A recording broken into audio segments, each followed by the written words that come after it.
here. If the recall is successful, why is CAL FIRE your only option for the fire service on the coast? And let's start with Mr. Cockrell. Well, I suppose we could look at Wackenut, and I think there's probably a few other private servers out there that would like to bid on this.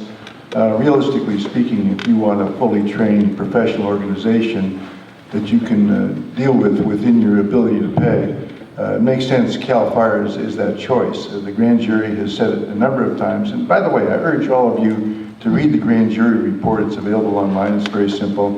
And that way you're not listening to me, you're not listening to Doug, you're not listening to Karen. You're getting some good independent information from someone that wants to look at this rationally. That's where a lot of our people have been looking at this, and they understand that we all, even though we might try to be independent and fair-minded, I would tell you very honestly that we all have our own prejudices. And so that's why you need an organization like the grand jury, who is not being paid by us, not being paid by our opponents. It's being paid by the people to do the people's business and look after the people's interests. Thank you. Thank you. Let's see, Mr. McIntosh, is that the only option? No, it's not. But the basis for any other option is coming from a locally controlled fire department. If you look at the movement that's currently going on in this county, you'll find that there's a lot of consolidation and sharing of services that goes on. And I would be remiss if once we have a locally controlled fire department, we didn't explore and utilize those resources that are available. I mean, everybody is working hard at cutting prices right now and doing the best job to give the most bang for the buck. And it's simple. But the problem is with CAL FIRE, that's it. And there's no other option, no other way of getting those kind of cooperative training examples that I've just given until you're locally controlled. Then they will negotiate, then they will talk to you about sharing services. Thank you. Mr. McCusick. Restate the question. If the recall is successful, why is CAL FIRE your only option for fire service on the coast? Okay, well, the recall, I sure hope it is successful, and CAL FIRE is a pretty good deal. But what I'd say is, again, let's look at the larger problems and the failure of this board to take its obligations to allocate resources among different programs and make a balanced assault against the various issues that it faces. The fire trucks and the guys in the fire stations, that's 80% of the budget, but that's not 100% of the problem. And there's a severe lack of vision in these three gentlemen, and they're focused on the past. And this is why, as a voter, you say, these guys maybe aren't giving it to me what I need, because they never use the name of your community, and they never say, what's your need?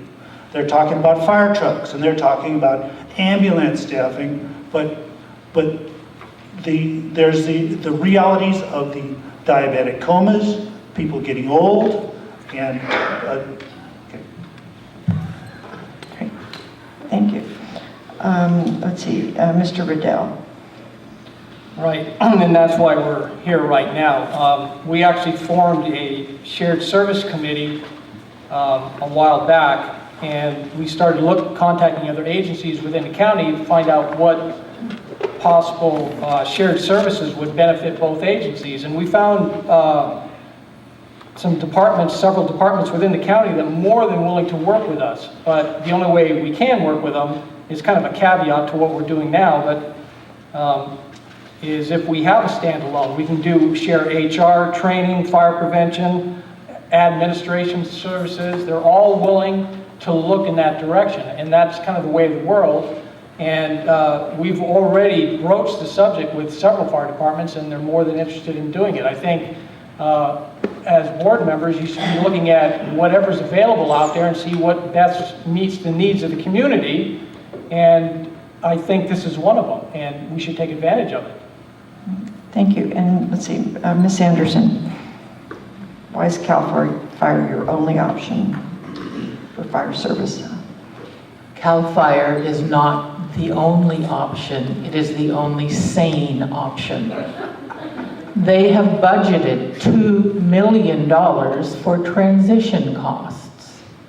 Would we need a $2 million transition cost budget if they weren't trying to get rid of CAL FIRE? No. Things would go along just exactly as they are. That money should be used to upgrade our fire stations, which are falling apart. We need new equipment, lots of things. But no, it's budgeted for this transition. That's $2 million, folks. Maybe that's not a lot of money to them, but it's sure a lot of money to me, and I'm sure it's a lot of money to you too. Thank you. Mr. Alfano. Thank you. This is kind of the crux of the situation here. I'm the youngster here. I'm supposed to be learning from my elders. Our job is to be objective here, to look at all the options. And when you come to the table and say you only have one solution, you're failing your community. Your job is to look at all your solutions. And that's what these people aren't doing. And that's an issue for me, because at the end of the day, you have to be flexible and you have to look at all your options. And you can't be sold on one solution. The other issue I have is this issue of this $2.2 million. We chose to leave that in the general fund. Why? Because we might have transition costs if we get through this election. I know we will. Number two, we spent close to $6 million going to CAL FIRE. No one talks about that. That's an issue for me, okay? So, again, we need to be objective, and these people here need to prove to you that they need to be objective by their actions, and I've done that already. Thank you. All right. Thank you. Now, this is going to be the last question.